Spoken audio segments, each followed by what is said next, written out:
Feeling good is a soul's way of shouting, "This is who I am."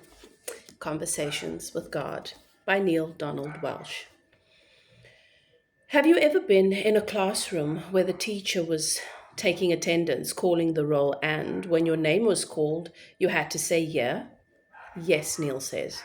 God goes on, continues. Well, feeling good is the soul's way of saying, "Yeah." Now, a lot of people are ridiculing the whole idea of doing what feels good. They say this is the road to hell, yet I say it is the road to heaven. Much depends, of course, on what you say feels good. In other words, what kind of experiences feel good to you?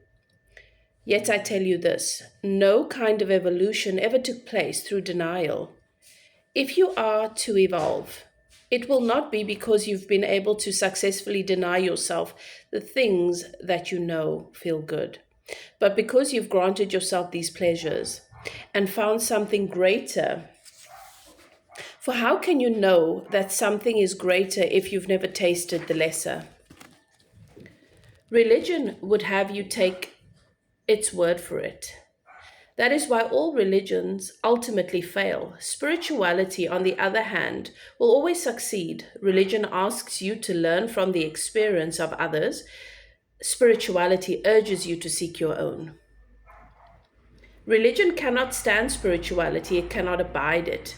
For spirituality may bring you a different conclusion than a particular religion. And this no known religion can tolerate. Religion encourages you to explore the thoughts of others and accept them as your own. Spirituality invites you to toss away the thoughts of others and come up with your own.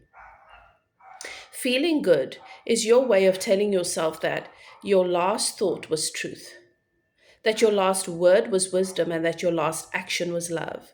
To notice how far you have progressed, to measure how highly you have evolved, simply look to see what makes you feel good.